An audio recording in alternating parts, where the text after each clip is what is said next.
Empezamos una nueva edición de Café Mercosur, este espacio en el que nos proponemos analizar la realidad de los países de la región con un foco en los aspectos jurídicos. Hacemos este programa desde Rosario, Argentina, quien les habla, Osvaldo Di Princio y Daniela Burlini, y de San Pablo, Brasil, Ramiro Cayano Blanco. Este programa se transmite por RCA, radio oficial de Resistiendo con Aguante, y también por la radio Las Voces del Muro. Los programas anteriores se encuentran en iVoox y en iTunes como Café Mercosur. También nos pueden encontrar en www.cafemercosur.com y en las redes sociales, Facebook y Twitter, también como Café Mercosur.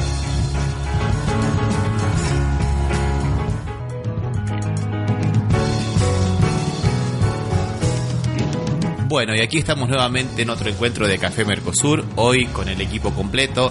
¿Qué tal, Daniela? ¿Qué tal, Osvaldo? ¿Cómo les va? ¿Cómo están? Hola, Ramiro. Hola, Daniela. ¿Cómo están? Hola, ¿cómo les va? ¿Qué dicen, chicos? Acá en San Pablo bastante bien porque el calor nos ha dado una tregua, entonces hay una temperatura bastante agradable. ¿Cómo está ahí por Rosario? Mejor que la semana pasada, menos calor, pero está aumentando la temperatura de a poco. Y con novedades, escuchaba que hoy hizo 30 grados en Tierra del Fuego, y 30, 35, y nevó en Jujuy, los dos extremos. Pero digo, de todas maneras, como la contradicción, ¿no? En el sur, 30, 35 grados, que suspendieron las actividades en Tierra del Fuego porque dice, los edificios públicos no están preparados para la alta temperatura, sino para calefaccionarse, entonces era muy complicado trabajar. Y en el norte del país, lo más al norte, con nieve. Era una nota de color, diríamos. Sí, pero muy ilustrativa de los tiempos que están ocurriendo. Tenemos nevadas impresionantes, uno de los inviernos más cruentos en Estados Unidos, y por otro lado, acá en Brasil tenemos el verano más caluroso en 76 años. En Australia parece que se están también quemando en el infierno, ¿no? O sea, el clima mundial está cambiando y bueno, creo que hay muchas cosas que nosotros tenemos que repensar, me parece. O sea que este comentario tuyo, Osvaldo, viene muy a cuento de lo que está pasando en el mundo. O sea, me pareció interesante. Sí. Bueno, sí, en Australia lo escucharon también, las temperaturas altísimas, ¿no? Terrible. Bueno, y ya que estábamos hablando de cosas ocurridas con climas tórridos, digamos, me habías hecho una pregunta la vez pasada, Osvaldo, cuando hablábamos de esta decisión del diputado Jean Willis de renunciar a su mandato como diputado, de no asumir, digamos, porque no es que él renuncie, fue lo reeligieron y él decide no asumir por causa de las amenazas. Y me habías preguntado en su momento qué es lo que había dicho el ex juez Sergio Moro y actual ministro de Seguridad y Justicia, y yo te dije que no había escuchado y que te lo iba a averiguar, ¿te acuerdas? Sí, ¿y qué fue lo que dijo? ¿Tuviste? Bueno, sí, él había dicho algo ese mismo día, en realidad no el mismo día, el día 26, pero tuvo repercusión el mismo día que nosotros grabamos, y era que lo que denunciaba el diputado electo Jean Willis, como palabras que a él le gusta usar, no se correspondía con la realidad. Como diciendo que, bueno, que estaba mintiendo, básicamente, o que estaba diciendo cosas inexactas por lo menos. Y él decía que en el 2018, si no me equivoco fue para el mes de marzo, ya la Policía Federal había conseguido detener a Marcelo Valle Siqueira Melo, que era el que le estaba haciendo las amenazas de muerte de un grupo autodenominado Hombres Santos. Y bueno, y ahí las redes sociales estallaron a favor de Bolsonaro, diciendo que Jean Willis mentía y que era una maniobra para desprestigiar al nuevo gobierno de Bolsonaro. Pero bueno, en realidad es verdad lo que dice Moro, pero también es verdad lo que dice Jean Willis. La Policía Federal había hecho varias líneas de investigación y consiguieron, de hecho, meter en la cárcel a esta persona, ¿no? Pero las amenazas siguieron durante todo el año y siguieron inclusive ahora. Él presentó nuevas pruebas, Jean Willis, de que lo están amenazando porque ya saben a qué país supuestamente él se iría a vivir. ¿En qué país se radicaría? O sea que, si bien no fue una persona la que lo amenazó ni un grupo, sino que fueron varios grupos y con datos muy, pero muy interesantes relacionados con la familia de Jean Willis. O sea que no es simplemente una denuncia como dijo Moro, sino que en realidad fueron varias las denuncias y por eso aparece esta preocupación, ¿no? Y esta idea de él no presentarse a asumir su mandato y a seguir trabajando como diputado, ¿no? O sea, en síntesis, digamos que negó, diríamos que haya una persecución a sectores como la de la comunidad que representa que el diputado, ¿no? Que negó que haya habido esa persecución. Sin embargo, en la nota de la prensa y todo eso era bastante claro que realmente se estaba dando, entiendo yo, ¿no? Es difícil entender a veces este lenguaje medio enigmático, porque dice que los hechos no se corresponden con la realidad. ¿Y qué es que lo que no se corresponda con la realidad? ¿Que no se había hecho nada o que Jean Willis no tenía motivos para quejarse? Porque si no se corresponde con la realidad, el hecho de que la policía no había dicho, no, que las autoridades no habían hecho nada, que el Estado no había hecho nada, sí, como planteaba Jean Willis, es verdad. Sí, la Policía Federal investigó y consiguió, pero las amenazas siguieron. O sea que no es inmotivada la preocupación de Jean Willis. Y me parece que, como habíamos dicho en su momento, todos se acuerdan que hasta la propia gente de aliada de Bolsonaro, el propio vicepresidente, el general Morón, dijo que que hay que investigar mucho porque si hay un diputado que está amenazado es un problema de la democracia y de la república. Y lo mismo dijo Janaína Pascual, ¿no? Que también es una diputada del mismo partido de Bolsonaro. Bueno, vamos a pasar a otra noticia entonces. Vamos a pasar a una noticia, que podemos hablar de coincidencias.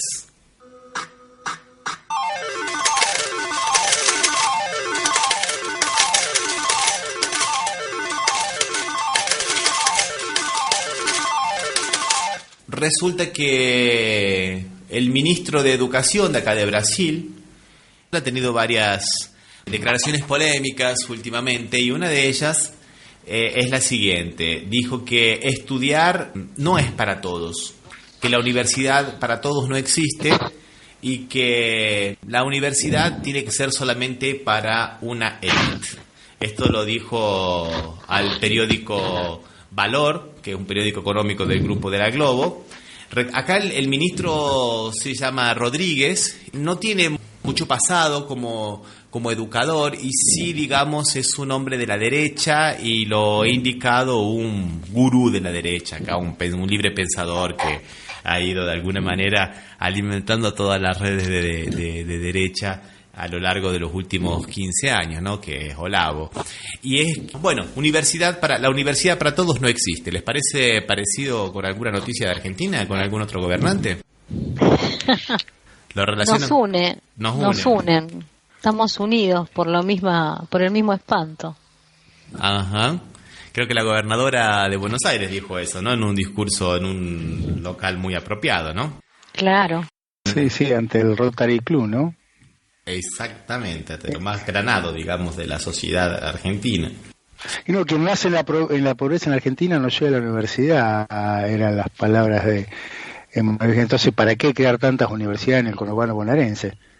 Universidades públicas, siempre hablando, ¿no? Universidades públicas que son las que en principio tendrían acceso mayor cantidad de gente, no la universidad privada que tiene que pagar un canon que es alto.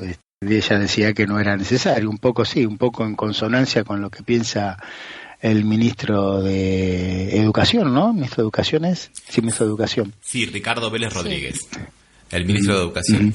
Él cuando dice eso de que la universidad para todos no existe, ¿y para quién existe la universidad? Para una élite. Él lo dice con todas las palabras. Lo pueden pagar. Vos sabés que es interesante, Daniela, porque no es necesariamente para los que lo puedan pagar. Acá siempre la Una diferencia muy importante entre el pensamiento con relación a la universidad en Brasil y en Argentina es que en Argentina hay una fuerte idea de la universidad universal, o sea, gratuita y para todos.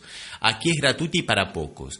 Inclusive en los años 80, cuando hubo una verdadera, fines de los años 60, perdón, cuando hubo una verdadera lucha de los estudiantes por el acceso a la universidad, no era por el acceso a la universal a la universidad, sino para que no hubiera cupos, o sea, todo el que pasara la nota 7, que era lo que se exigía en los exámenes de la preselectividad, en los exámenes de ingreso, que todavía hasta hoy existen acá en Brasil en las universidades públicas, lo que ellos querían era simplemente eso, porque antiguamente había nota mínima y cupo. O sea, había que sacar más de 7 y después esperar el cupo de, bueno, si la facultad había abierto, supongamos, 20 lugares, 20 alumnos nuevos, y había 30 inscriptos que habían superado el 7, 10 quedaban afuera. Entonces la lucha era para que todos los que pasaran la nota mínima entraran en la universidad, pero nunca se planteó la universidad para todos, como en la Argentina. Eso es una cosa interesante. O sea que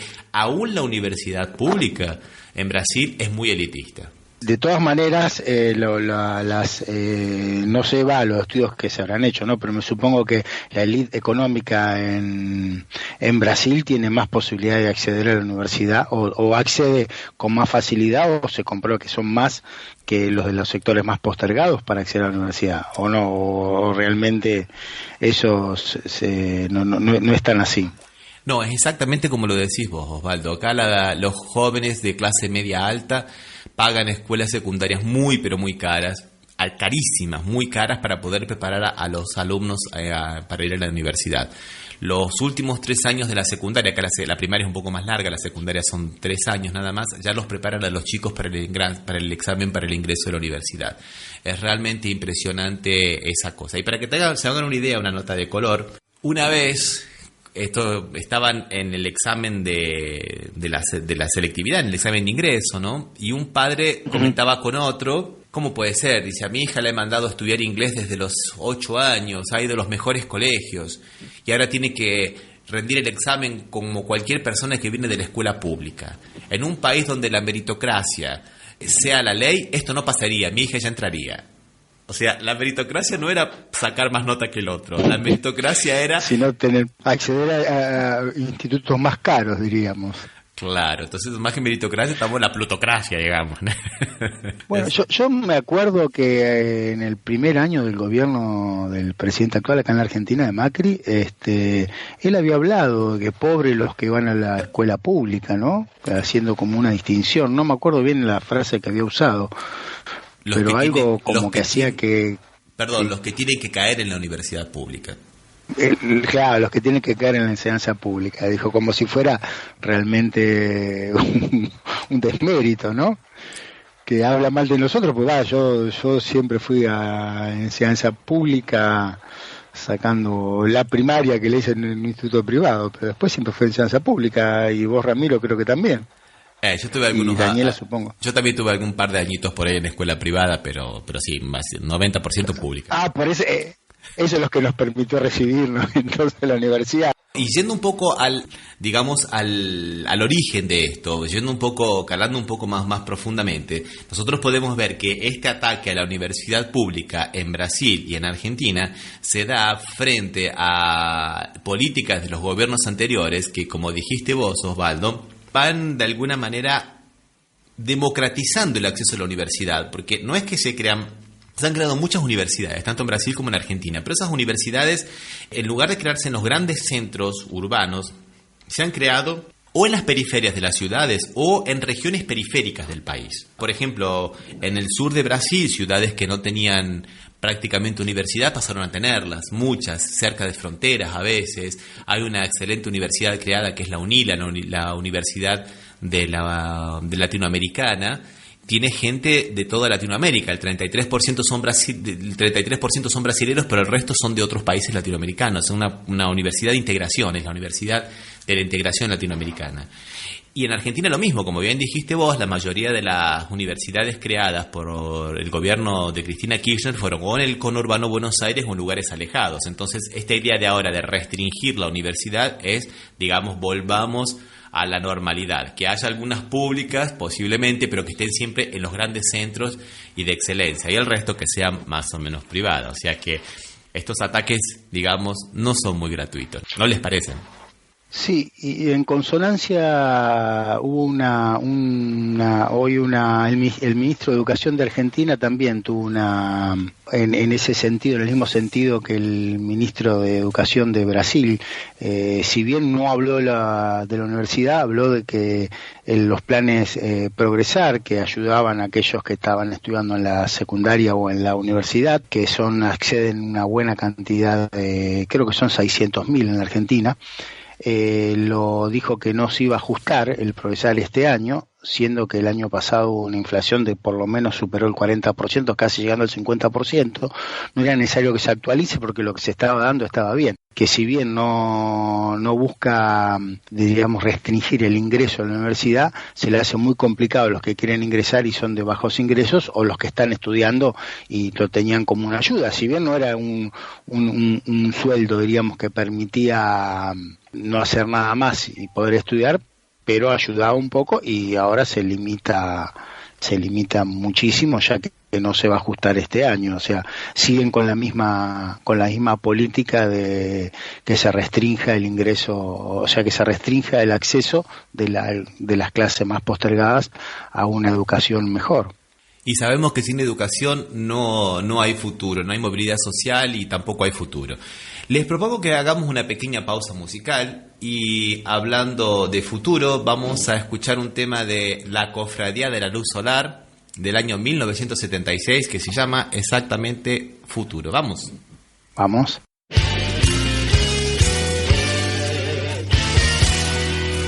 Cuando yo caigo una vez más a causa de aprender, de cualquier forma me podrás querer.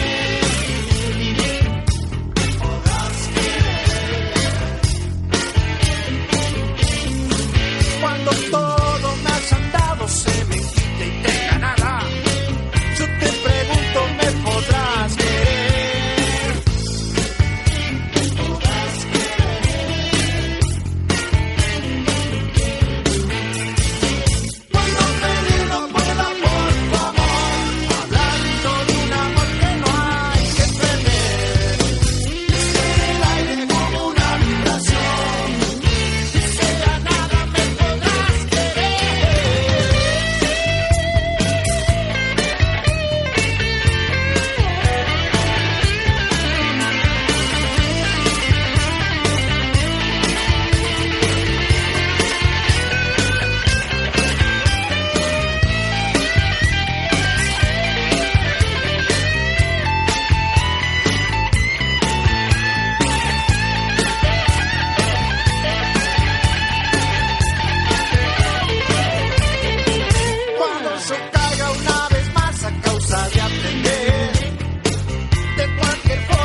Bueno, y seguimos ahora con el programa.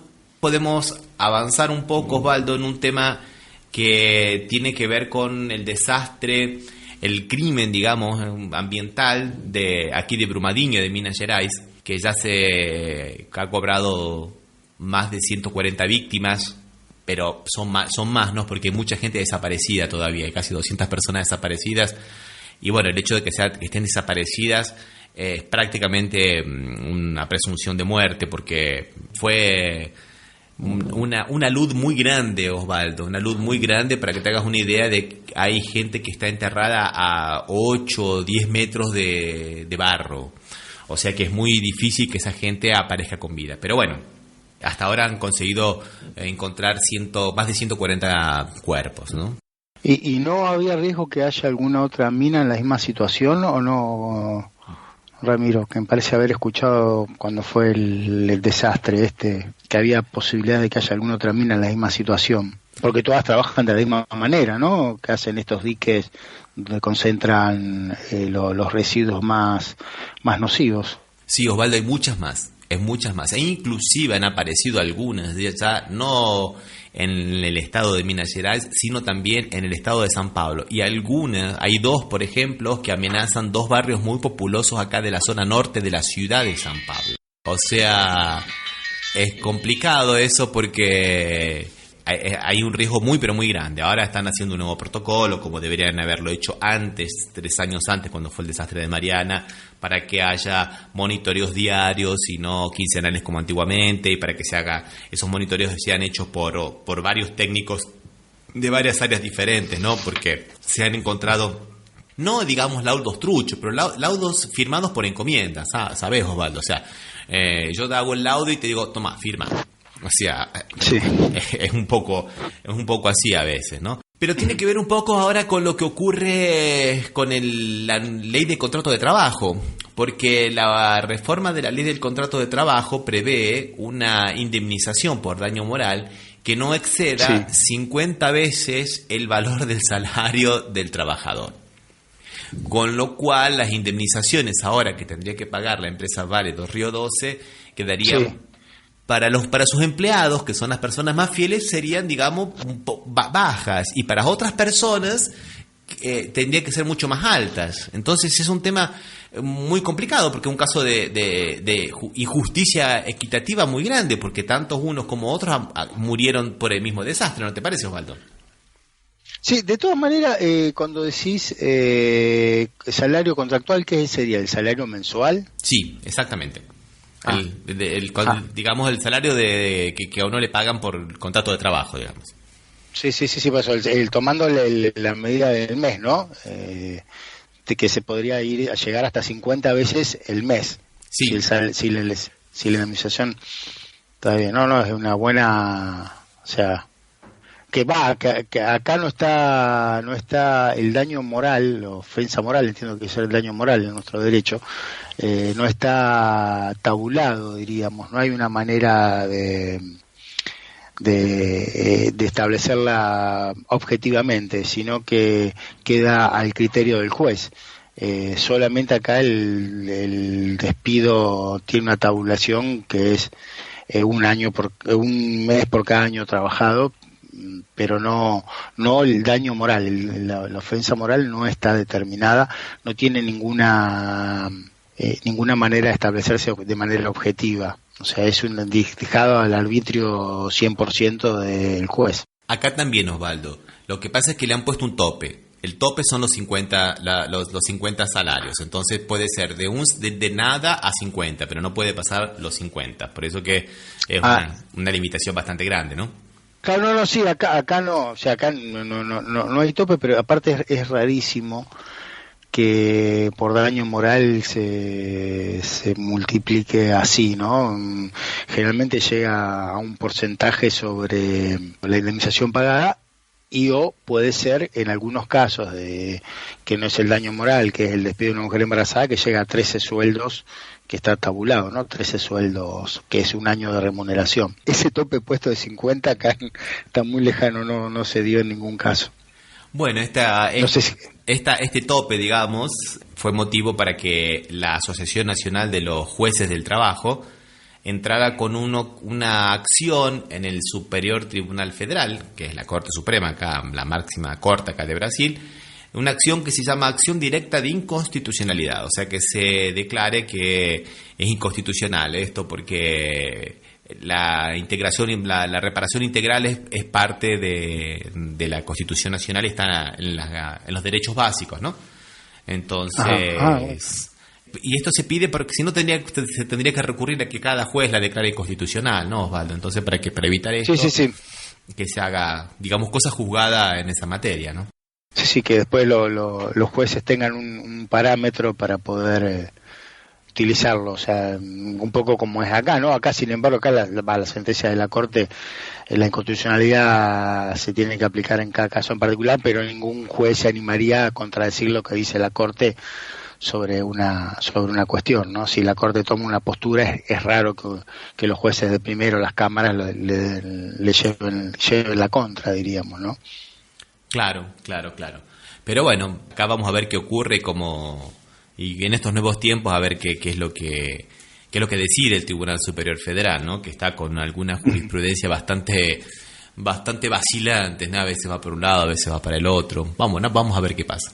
Bueno, Osvaldo, te propongo que escuchemos, que vayamos a otra noticia que ya de la cual ya habíamos hablado, un refresh, digamos, ¿no? Un F5, le vamos a dar una actualización a las noticias.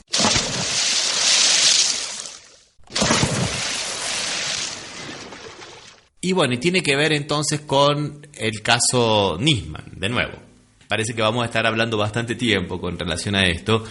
Y es nada más ni nada menos que la AMIA que le reclama a la DAIA que abandone la acusación contra el gobierno de Cristina Fernández de Kirchner. Bueno, vamos a ver qué es lo que, despuntando un poquito esto. AMIA es la entidad, digamos, habíamos dicho la entidad mutual, ¿no, Osvaldo?, de la comunidad israelense en Argentina que sufrió el atentado en los años 90. Y bueno, que ha sido un poco lo que ha originado todo esto. Y le reclama ahora a la DAIA, que es una especie como de brazo político de la comunidad israelense en Argentina, que abandone la acusación porque en realidad la acusación por el memorándum, ¿no? Por la traición a la patria, por el memorándum que se había hecho, carece de sentido, carece de consistencia jurídica. En términos bien, digamos, directos, ¿no? Dicen que hay que tomar distancia porque es una causa que está en el centro de la famosa grieta, o sea que tiene nada más que una finalidad política. Decimos, pasaron 4 años y cuando el gobierno de alguna manera se espera remozar todo esto para nuevamente hacer una campaña como hizo en el 2015, ahora en el 2019, la jueza Arroyo Salgado, que es la madre de las hijas de Nisman, y la ex esposa de Nisman, se baja de la querella. Y ahora la principal agrupación representante de la comunidad israelense y la principal afectada, digamos, la principal parte, le exige a la DAIA que abandonen la querella. Me parece muy elocuente de los nuevos cambios que va teniendo esta causa, ¿no es verdad, Osvaldo? Vamos a escuchar una canción de Hit llamada Buenas noches, Beirut.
Con el dolor en la piel y miedo en el corazón, con la muerte en la sien, el llanto es oración. Entre la guerra y la fe, película de terror. ¿Cuándo acabará? ¿Cuándo acabará? Oh Dios. Buenas noches, Beirut.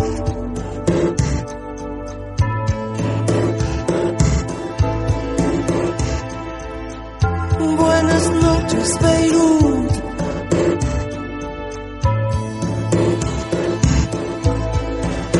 La oscuridad también es 1000 ojos que ya no ven, y nadie puede dormir con un infierno en los pies. ¿Y cuántos han matado en nombre de su Dios? ¿Cuándo acabará? ¿Cómo acabará? Oh Dios. Buenas noches, Beirut. Oh Dios, oh Dios, oh Dios. Buenas noches, Beirut. Oh Dios, oh Dios, oh Dios, oh Dios. Oh Dios.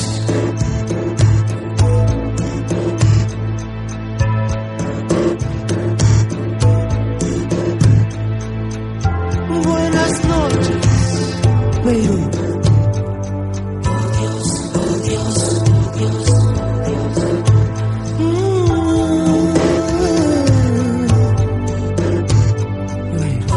oh Dios, oh Dios, oh Dios.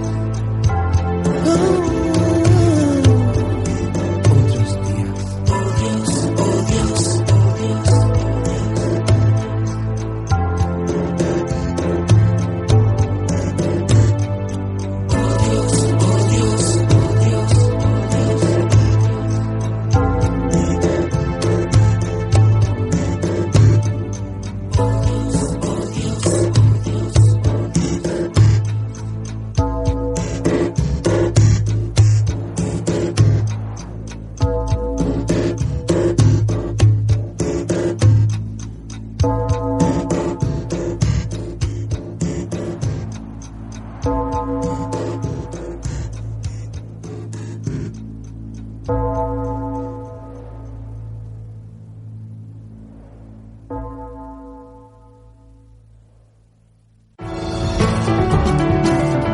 Estás escuchando Café Mercosur por las radios RCA, Resistiendo con Aguante Oficial y Las Voces del Mundo.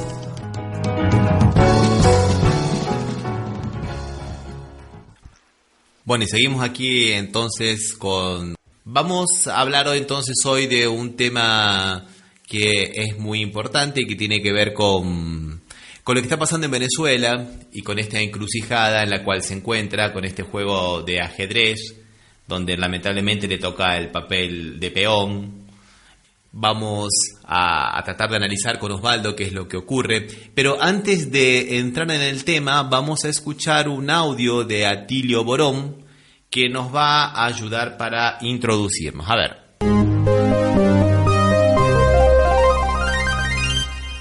Está Atilio Borón, analista internacional, sociólogo, politólogo, director del Programa Latinoamericano de Educación a Distancia. ¿Qué haces, Atilio? ¿Cómo te va? Buenas tardes. Hola, buenas tardes. ¿Cómo les va? Acá te saluda toda la banda. Bueno, ¿cómo la ves, Atilio? ¿Cómo está hoy la cosa? Está resultando muy difícil, ¿verdad?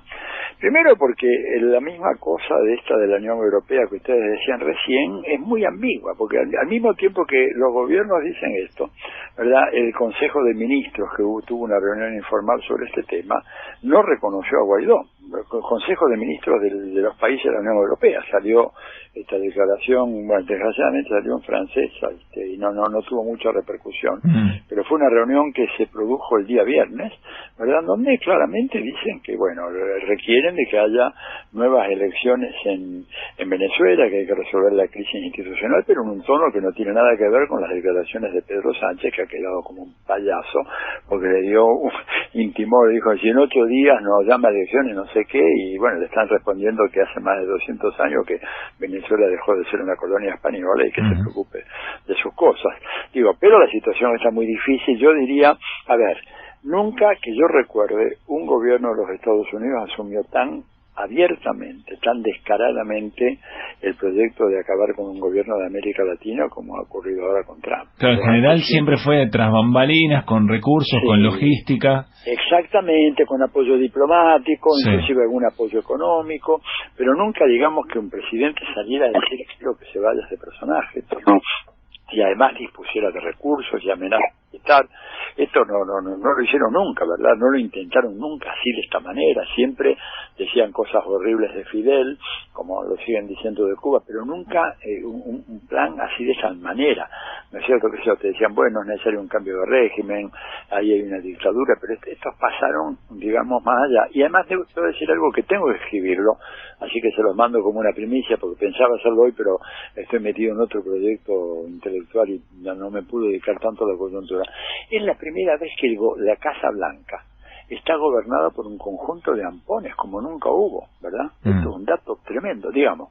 Tenés John Bolton, que es realmente un tipo, ¿verdad?, un criminal serial, digamos, porque ha participado, ha sido una de las cabezas que pensó lo que fue el verdadero genocidio practicado en Irak. Tenés a Juan Cruz como miembro del Consejo de Seguridad Nacional para el Hemisferio Occidental. Juan Cruz era, creo que lo dije en este programa, era un tipo que no se conocía cuando lo designan ninguna foto de él, porque era un agente encubierto de la CIA, pero en la sección operaciones, o sea, era de los tipos que iban a matar, ¿no?, o hacer sabotaje atentado, y a esa gente la CIA no le publica la foto en la página web, te la publican los analistas, ¿no? Cuando vos ves, qué sé yo, los tipos como, si recordás la cosa esta de Netflix, ¿cómo se llama? Los experimentos y las aventuras que hacían en el Medio Oriente. House of Cards, no, estaba Berelson, que era un analista, y por supuesto circulaba como analista de la CIA abiertamente por todo el mundo. Los que no circulaban y con fotos eran los killers, los asesinos. Bueno, claro. Juan Cruz era uno de esos. Juan Cruz era uno de esos tipos. Segundo, después tenés a Elliot Abrams. Elliot Abrams no solamente ha sido un tipo que autor intelectual de numerosos asesinatos, sino además el cerebro de la operación Irán-Contras, o sea, organizó una red de narcotráfico pesado y de venta ilegal de armas para financiar a la contra de los sandinistas. ¿Ese es el círculo que hoy en Estados Unidos opera contra Venezuela? Y agregale Carone, que es un cubano exiliado, ¿verdad?, recontra gusano, pero así de lo peor, vinculado a la Operación Alfa 66 y todos aquellos grupos terroristas, y el quinto, Marco Rubio, que es el que le da la cobertura como senador. Esto te digo, nunca hubo, ni siquiera en la época de Ronald Reagan, ¿verdad?, hubo un círculo íntimo de decisores al máximo nivel que estuvieran todos involucrados en corrupción, en narcotráfico y en crímenes a gran escala. Esto es un caso absolutamente único. Atilio, acá Juan te quiere hacer una consulta. Dale. No, Atilio, agregar en relación a John Bolton esta idea de esta troika de la tiranía, porque está Venezuela, pero el núcleo es Venezuela, Cuba y Nicaragua. Así es, y bueno, y por supuesto en Cuba, que digo que yo regresé la semana pasada de Cuba, este fin de semana, ellos están muy preocupados porque son muy conscientes de que si Venezuela cae, bueno, digamos, volveríamos a una situación, teniendo en cuenta la gran inestabilidad de Nicaragua, que de repente te encontrarías con una América Latina que, salvo Bolivia, regresaría a la situación del año 1960, con Cuba aislada, Bolivia aislada, pero con unas elecciones muy difíciles en el sur del continente, ¿verdad?, y México como la única vía de vinculación directa entre Cuba y el resto del mundo, mundo, que era la situación que existía exactamente hace 60 años atrás, poco después del triunfo de la Revolución cubana, cuando la OEA, de un par de años después, convalida el bloqueo integral de Cuba, con la sola excepción de México. Atilio, te quiero hacer esta pregunta porque estamos muy cerquita ya de las noticias. ¿Cómo lo ves al gobierno de Maduro? Mira, yo creo que el gobierno de Maduro tiene, por una parte, una legitimidad muy fuerte a nivel popular. Se vio, esas manifestaciones que hubo fueron realmente impresionantes. Conserva todavía un predominio muy fuerte en la calle. La gente, digamos, la formación política, que de alguna manera es herencia de Hugo Chávez, pesa mucho todavía en Venezuela, y eso hace que la gente esté con Maduro a pesar de las privaciones económicas, etcétera. Hay un sector que por supuesto está en contra, pero no tanto como para decir queremos que voten y que vengan y manden los norteamericanos o los títeres de los norteamericanos. Entonces, es un gobierno que está ahí. Yo creo que tiene chances de salir airoso, salvo que Estados Unidos pegue una escalada y ya opte directamente por la vía militar, en cuyo caso el resultado también es incierto, porque no estás hablando con un ejército mal preparado, sino con un ejército extraordinariamente bien equipado, ¿verdad? O sea, la aviación, y no solamente la aviación, los super radares con que cuenta en este momento Venezuela, no te digo que hacen su territorio inexpugnable, pero que sí, esto, si es atacado, va a haber bajas de parte de los atacantes, y esto es algo que cualquier gobierno norteamericano sabe muy bien que puede ser tener un efecto boomerang, y no creo que Trump, que ya tiene muchos problemas, quisiera tener que dar la noticia de que han muerto 20, 30, 40, 50. Qué bárbaro que estemos hablando de esto en estos términos, bueno, Atilio. Esto habla del retroceso que estamos experimentando, claro, justamente. Atilio, siempre un gusto escucharte, un abrazo.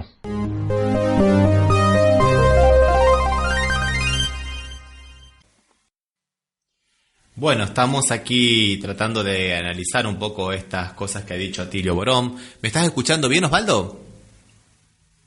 Yo te escucho, ¿vos me escuchás? Perfectamente, Osvaldo, perfectamente. Sí, ¿qué tenías que decir al respecto de lo que estábamos escuchando de Atilio Borón? No lo escuché totalmente, con los problemas técnicos no me permitían escuchar. Creo que estaba hablando sobre el tema de Estados Unidos y Venezuela, ¿o no? Sí, exactamente. Exactamente. Y él de alguna manera lo que estaba diciendo es que pocas veces se ha visto un país enfrentar una ofensiva tan grande, porque de alguna manera se ha juntado lo peor de Estados Unidos contra Venezuela. Él nombraba algunos artífices, ¿no? Por ejemplo, él lo nombraba a John Bolton y decía que fue el que pergeñó el ataque a Irak y el invento de las armas químicas. ¿No es verdad, Osvaldo? Que al final nunca se encontraron. Sí, que fue muy famoso el caso, porque nunca, a pesar de todos los esfuerzos que hicieron, pudieron encontrar. O sea, evidentemente Irak en ese momento había correspondido con lo que había sido la resolución de la ONU, y había destruido todas las armas químicas que tenían, porque ya a pesar de la destrucción total que hicieron del país, no pudieron encontrar ni una arma química en Irak. Y eso le ha costado a Irak nada más ni nada menos que la friolera de entre 400 y 500.000 personas muertas a lo largo de todo ese conflicto, y un país que no encontró, como ellos decían, la vía democrática, y un país totalmente destruido. Eso no significa que nosotros vayamos a apoyar y a pensar de que Saddam Hussein era buenito, ¿no? Nada que ver. Pero bueno, después el after day de la invasión americana fue mucho, pero mucho peor, ¿no, Osvaldo?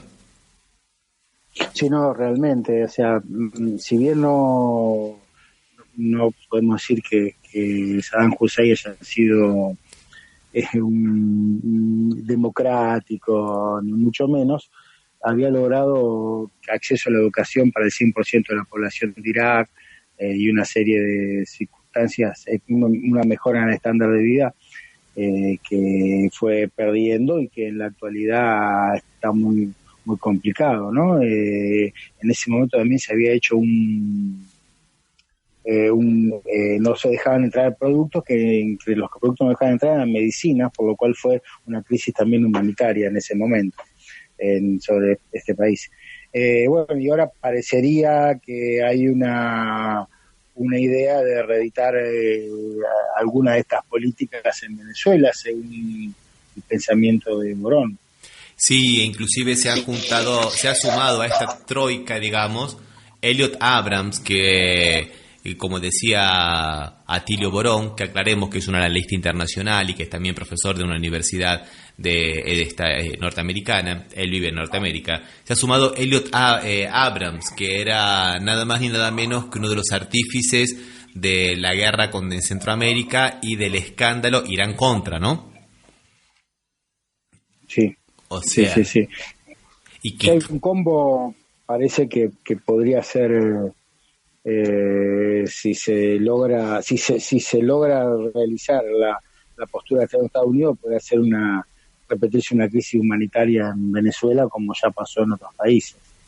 Sí, recordemos que Elliot Abrams él cumplió pena exactamente por estos hechos de los años 80 en Centroamérica, ¿no? O sea, es una cosa bastante complicada. También se suma a él, como decía Atilio Borón, Cruz, ¿no? Que ya fue digamos un hombre de ejecución dentro de la CIA, ¿no? Y como si fuera poco, se suma Carone, ¿no? Carone es Claver Carone, es un anticastrista radical considerado por la mayor parte de las fuentes como uno de los grandes valedores de la doctrina de mano dura, ¿no? Y bueno, y este es el combo que se va juntando en contra de Nicolás Maduro y del gobierno de Venezuela. Eso no significa nuevamente que nosotros digamos que Maduro es un héroe nacional, no, nada que ver, pero lo que pasa es que los otros son mucho peores, ¿no es verdad, Osvaldo?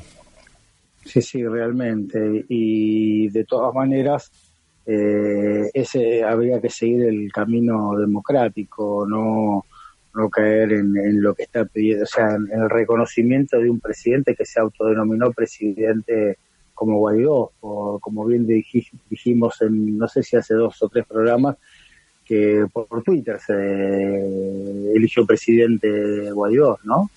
Y recordemos que este tema de Guaidó no es una cosa así que apareció como por arte de magia y dijo hoy me declaro presidente. En realidad es una trama que se viene urdiendo en Estados Unidos desde diciembre, ¿no? Y ya Guaidó inclusive se había reunido con el grupo de Lima el 16 de diciembre, me parece, y bueno, y ahí se había dado un poco las primeras líneas a esto, ¿no? Y los días anteriores, el martes 22 de enero, ya Trump mandó a llamar a 2 congresistas de mano dura, ¿no? Bueno, Cruz y Rubio, y dando la idea de que mañana va a ser un día muy importante, y bueno, y el día siguiente fue la autoproclamación de Guaidó, ¿no? Entonces es medio complicado, pero bueno, es así como es esto a lo que se enfrenta Venezuela hoy. E inclusive esto también forma parte de una renovación de autoridades en Estados Unidos y de un poco de la interna, ¿no? Porque ya, por ejemplo, McMaster es relevado por John Bolton, y que era un halcón de la era de Bush, ¿no? McMaster era el anterior, digamos, hombre de Barack Obama, y después el moderado Rex Tillerson lo despiden y lo sustituyen por Mike Pompeo, que es el otro hombre que está atrás del ataque a Venezuela, ¿no? O sea, y aquí nosotros podemos ver un poco la interna americana y este nuevo alineamiento de figuras de línea dura y traer remozadamente a personas que tienen una mancha bastante negra dentro de la historia americana. ¿No es verdad, Osvaldo? Sí, hay un posicionamiento de algunos países que en su momento, como Argentina y Brasil, respaldaban el camino democrático de Venezuela, y por lo contrario México adhería a las políticas más propias de Estados Unidos, y se produce un realineamiento con Pérez Obrador, López Obrador en México, que reconoce a Maduro como presidente, al igual que Uruguay y Bolivia, y los países que eran el sostén, que eran Argentina y Brasil, en este momento están del otro sector, ¿no? También un realineamiento a tener en cuenta lo que puede parar el futuro en América Latina con este cambio de las fuerzas. Y vos no sé si te diste cuenta, Osvaldo, pero nosotros estamos en una situación muy semejante a la de los finales de los años 60, donde México era el único país que tenía un gobierno progresista, el resto de los países latinoamericanos estaba, digamos, gobernado por dictaduras proamericanas en el medio de la Guerra Fría, y donde cualquier contacto que tuviéramos con algún representante o de la Unión Soviética o de Cuba era simplemente motivo de destitución, como le pasó, por ejemplo, a Frondizi en Argentina, que él quería de alguna manera hacer una mediación entre Cuba y Estados Unidos a través de Che Guevara, y bueno, lo volaron del sillón de Rivadavia en meses, ¿no? En 6 meses lo volaron. Lo mismo que pasó con Joan Goulart también. Y entonces estamos en una situación más o menos parecida. Todos los gobiernos latinoamericanos alineados con políticas de los Estados Unidos. Antiguamente era a través de los sectores militares, ahora a través de sectores políticos y judiciales. Y México como siendo la única excepción. Bueno, y Bolivia, ¿no? Y Bolivia que son las únicas excepciones. En el caso de que consigan derrocar al presidente Maduro, claro, ¿no? No, sí, también Uruguay, en este caso también, que en ese momento también era una dictadura, una dicta blanda, también tenía la política, y en este momento reconoce a Maduro en la misma línea de López Obrador y de Evo Morales, ¿no? Sí, también aclaremos que no es un tema solamente contra Maduro, sino contra lo que ellos dicen la troika del mal. Antiguamente se hablaba de los países comunistas, ¿no? Ahora se habla de la troika del mal, o sea que van cambiando un poco los nombres, pero digamos la creación de los enemigos se mantiene la misma. ¿Quiénes compondrían esta troika del mal? Bueno, Cuba, sí, Nicaragua y Venezuela. Eso sería la troika del mal dentro de América Latina. De todas maneras, da un poco de escozor la doble vara que tiene el gobierno norteamericano y los países europeos, que a países como Turquía, la misma China o Arabia Saudita, que desconocen los derechos humanos, encarcelan los opositores, tienen elecciones fraudulentas en el caso que las tengan. Arabia Saudita ni las tiene, y China tampoco las tiene, y sin embargo no desconocen ni al gobierno turco, ni al gobierno saudí, ni al gobierno chino. O sea, y cómo con Venezuela exigen cosas que a otros países amigos, entre comillas, no se le exige. Sí, de cualquier manera me parece que esta troika también está muy relacionada con la verdadera lucha de fondo que hay acá, que es entre Estados Unidos y China, ¿no? Porque justamente estos 3 países que componen la troika, como llaman ahora, la troika del mal, son los que están más relacionados comercialmente con China. Bueno, Nicaragua, en el caso del nuevo canal de Panamá que se está construyendo en Nicaragua, que es hecho por los chinos y financiado por los chinos, algo a lo cual Estados Unidos se opone terriblemente. Cuba, que hace mucho tiempo que se viene teniendo un intercambio comercial con China, ya tiene más o menos unos 20 años, y bueno, y ahora viene la gran cuestión, ¿no? Atacar a Maduro y querer hacer reuniones de mediación sin contar con China y con Turquía. Gente, China y Turquía tienen $80.000 millones invertidos en Venezuela. O sea, ¿qué quieren? ¿Achacarle esos $80.000 millones a China? O sea, es un juego, digamos, de alta política internacional donde las cartas se esconden, ¿no es verdad, Osvaldo? No, sí, pero que diríamos que no, o sea, le atribuye, o sea, con China tiene un enfrentamiento comercial y que se lo da en terceros países, pero nunca llegan a decir la realidad de lo que es el gobierno chino, o lo que es la democracia en China, o lo que son los derechos humanos en China, ¿no? ni hablar del régimen democrático, o sea que no llega a hacerlo, si bien es cierto que tiene un enfrentamiento comercial, porque Estados Unidos considera que se están metiendo en el patio de su casa, ¿no? Como siempre para ellos América Latina fue el patio de su casa, entonces no aceptan que intervengan otros países, o sea, China o Rusia, que Rusia no es la Unión Soviética tampoco, ¿no? Pero bueno. No, sí, es verdad, totalmente de acuerdo. Hay algunas personas que lamentablemente algunos players no entienden muy bien la realidad de las cosas, y yo me pienso que a veces la ingenuidad que tienen algunos países, como por ejemplo los países europeos que están en contra de Maduro y a favor de Guaidó, y sin entender que por detrás tienen peligros concretos, porque por ejemplo esta crisis ha supuesto, por ejemplo, que Estados Unidos abandone el tratado nuclear que tenía, el tratado de misilístico con Rusia, y Rusia también. En realidad a los dos le conviene, porque lo que quiere hacer Rusia es poder apuntar los misiles de mediano alcance contra algunos países de Europa, y bueno, y lo mismo pretende hacer Estados Unidos con relación a China, ¿no? O sea, son grandes juegos y grandes haces que se esconden, y bueno, vamos a ver cómo termina esto. Bueno, Osvaldo, vamos a tener que dejar por aquí, nos despedimos con una canción y que se llama Lanterna dos Afogados, de Pararama dos Sucesos. Les recordamos que este programa se emite por la radio RCA, radio oficial de Resistiendo con Aguante, y la radio Las Voces del Muro. Y que también nos pueden seguir por las redes sociales, Facebook y Twitter, como Café Mercosur. Y que pueden escuchar este programa o los programas anteriores en nuestra página www.cafemercosur.com.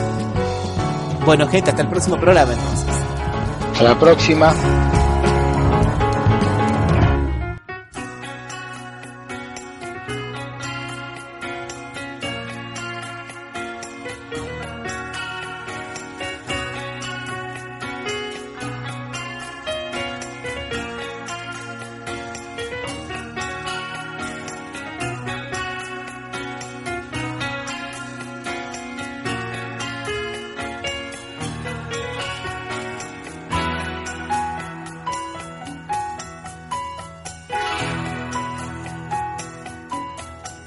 Quando tá escuro e ninguém te ouve, quando chega a noite e você pode chorar, há uma luz no túnel dos desesperados, há um cais de porto pra quem precisa chegar. Eu tô na lanterna dos afogados, eu tô te esperando, vê se não vai demorar.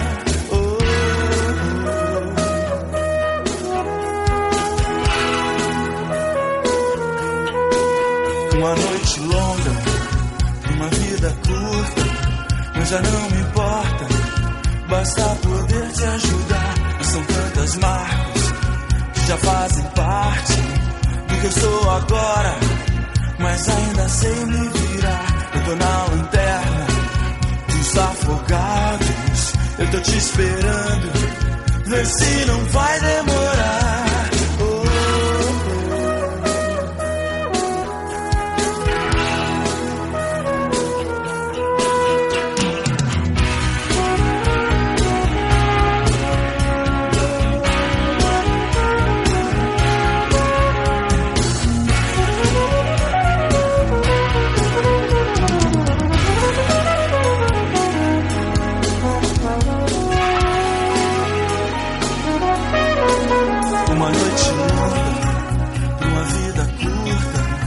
Já não me importa, basta poder te ajudar. Eu tô na lanterna dos afogados, eu tô te esperando.